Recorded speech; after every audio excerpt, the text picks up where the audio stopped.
Assalamualaikum warahmatullahi wabarakatuh. Salam sejahtera buat kita semua. Om Swastiastu, Namo Buddhaya, salam kebajikan.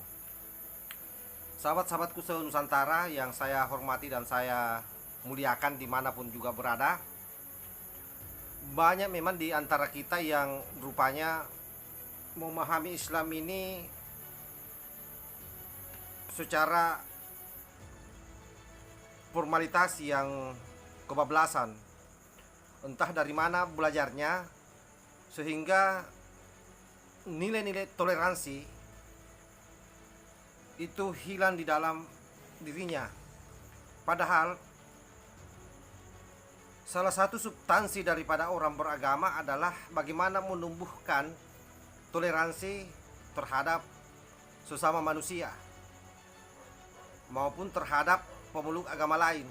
Apa yang terjadi di Cilegon ini adalah merupakan bukti bahwa masyarakat kita masih banyak yang memang terpapar dengan ajaran Islam yang radikal. Mereka menggalang dukungan, melarang orang membangun rumah ibadah. Kita tidak tahu dari mana belajarnya, karena dalam sejarah kita jelas bagaimana misalnya sahabat Umar bin Khattab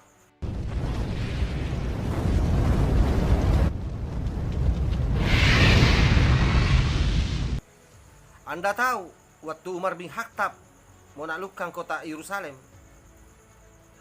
bagaimana sahabat Umar bin Khattab waktu tiba sholat lalu diarahkan oleh pimpinan umat Nasrani waktu itu untuk masuk di gereja sholat.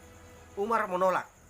Kenapa Umar menolak? Karena dia tidak mau sepeninggalnya umat Islam di belakang mengklaim tempat ibadah itu dijadikan menjadi tempat ibadah umat Islam. Makanya Umar bin Khattab memilih sholat di luar.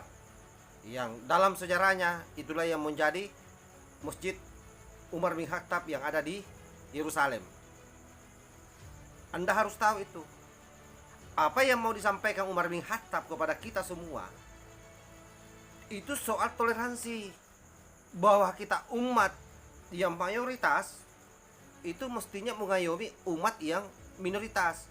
Umat minoritas ini tempatnya berlindung di kita yang mayoritas. Lagi pula negara kita ini bukan negara agama. Negara kita ini negara republik Bhinneka Tunggal Ika. Itu clear itu. Dasar negara kita adalah Pancasila, dan itu sudah menjadi kesepakatan para leluhur kita, pandai father kita.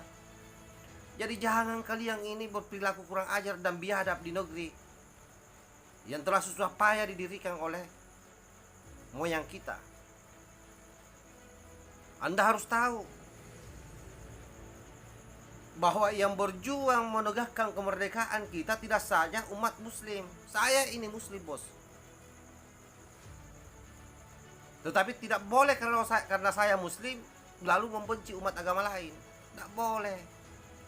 Saya tidak tahu Anda belajar agama dari mana. Nabi saja sangat toleran kepada umat Nasrani.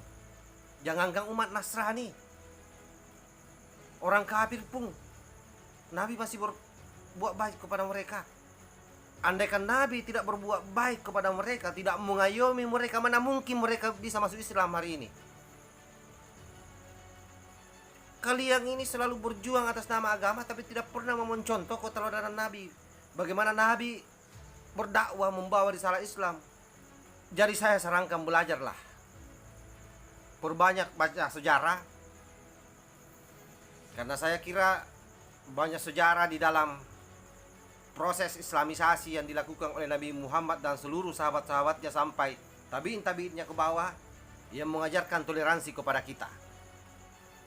Sekali lagi, tidak boleh atas dasar mayoritas lalu kita mengintimidasi yang minoritas.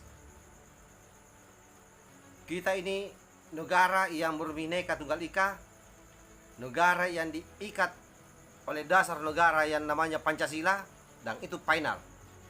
Kalau ada yang mencoba mengorek-ngorek itu, maka tentu dia adalah musuh negara, dan itu tindakan yang makar sebenarnya. Karena itu polisi harus tegas menindak orang-orang yang mau memaksakan kehendaknya sendiri di negara ini. tidak boleh ada yang kebal hukum. Karena kalau ini dibiarkan secara terus-menerus, maka berbahaya untuk umat Islam yang ada di wilayah minoritas. Coba bercermin ke sana di Manado. Bercermin di Sulawesi Selatan di Tanah Toraja. Bagaimana umat Islam bisa hidup berdampingan dengan umat Nasrani dan tidak saling mengganggu. Kalian ini kurang jauh mainnya. Saya kira demikian. Wallahul muwaffiq ila aqwamit thariq. Wassalamualaikum warahmatullahi wabarakatuh. Salam Bhinneka Tunggal Ika, NKRI harga mati.